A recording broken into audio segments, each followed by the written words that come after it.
Hello दोस्तों, मेरा नाम नीलेश कुमार है। अभी रिसेंटली 64th बीपीएससी का रिज़ल्ट पब्लिश हुआ है, जिसमें मुझे रेवेन्यू सर्विस की पोस्ट मिली हुई है।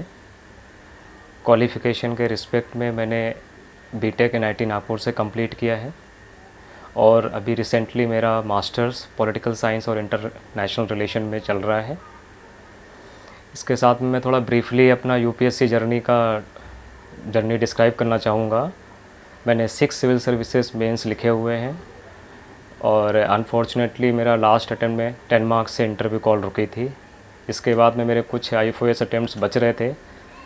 So this year I also gave IFOS prelims and I cleared it. Recently I also got IFOS interview call.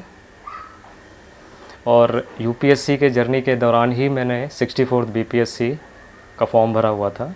वही प्रिपरेशन मुझे बीपीएससी के लिए हेल्प किया जो मैंने यूपीएससी के दौरान किया हुआ था। तो मैं अभी आपको सोर्सेज डिस्क्राइब करूँगा फ्रॉम प्रीलिम्स टू मेंस, क्या क्या फॉलो करना है। प्रीलिम्स के लिए तो अगर जो यूपीएससी की तैयारी कर रहे हैं उनके लिए तो स्टैटिक पोर्शन वही पढ़ना है, जैसे हिस्ट्री के लिए ओल्ड NCERTs और स्पेक्ट्रम, पॉलिटी के लिए लक्ष्मीकांत और विज़न का जो मंथली मैगज़ीन आता है। इसके साथ ही इकॉनमी के लिए मृणाल का इकोनॉमिक्स का नोट्स और विज़न का जो करंट अफेयर्स में रहता है। साइंस एंड टेक के लिए विशेष रूप से ध्यान देना चाहिए क्योंकि इसमें हमें घटना चक्र का मैंने रेफ़र किया हुआ था। करंट अफेयर्स के लिए जो यूपीएससी के लिए विज़न मंथली मैगज़ीन रहती है, इसके साथ साथ ही दृष्टि का करंट अफेयर्स भी मैंने फॉलो किया था। और कुछ है बिहार स्पेसिफिक जो करंट अफेयर्स रिलीज़ किया जाता है एंड में, उसको फॉलो किया था। और इसमें जो 15 क्वेश्चंस 10 से 15 क्वेश्चंस जो मैथ्स के होते हैं ना, आप उसमें से बहुत ध्यान रखना है कि कोई भी गलत नहीं होना चाहिए। इससे आपका इजीली प्रीलिम्स का कट ऑफ क्लियर हो जाएगा। अब आते हैं मेंस के स्टेज पे। मेंस में 4 पेपर रहते हैं, हिंदी तो क्वालिफाइंग रहता है।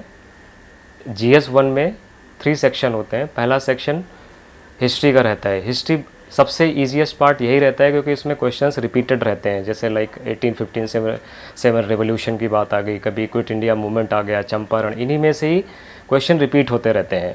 तो आप वो रेपिटेशन को ध्यान रखें और उनको आप अपना एक नोट्स बना लें, या फिर एक KBC नैनो की बुक आती है प्रीवियस ईयर जिसमें क्वेश्चंस रहते हैं विथ सोल्यूशन, आप उनको रिफ़र कर लीजिए।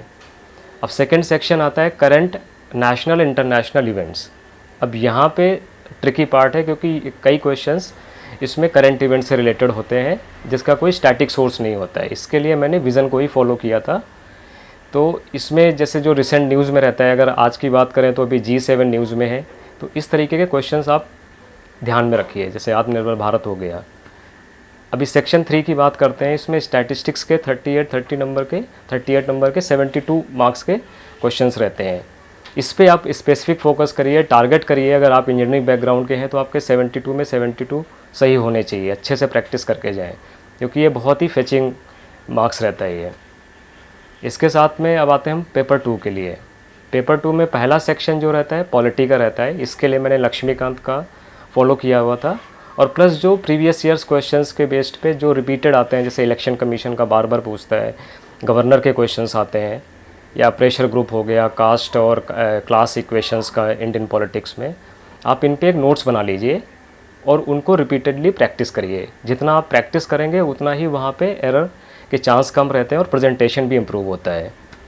सेक्शन 2 की बात करते हैं तो इसमें इकॉनमी और ज्योग्राफी रहता है। इसमें भी रिपीटिशन फ्रिक्वेंसी अच्छी खासी रहती है, जैसे एग्रीकल्चर, एम्प्लॉयमेंट, पॉवर्टी के आते रहते हैं क्वेश्चंस रिपीटेडली, आप उनको करके जाएं। इसके साथ में कुछ करंट इवेंट्स भी आ जाते हैं, जैसे आत्मनिर्भर भारत आ सकता है।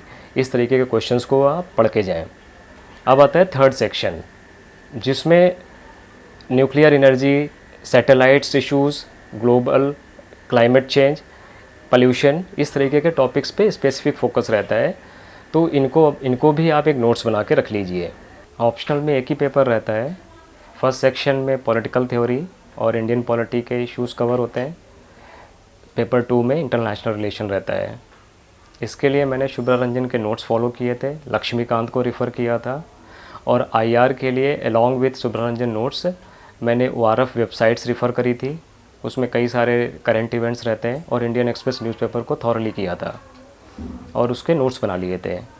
और प्लस मैं यूपीएससी की प्रिपरेशन कर रहा था, उसमें मेंस भी था उस साल, तो वो चीज़ें मेरे को बहुत हेल्प किया। अब आते हैं हम थर्ड स्टेज पे इंटरव्यू के लिए।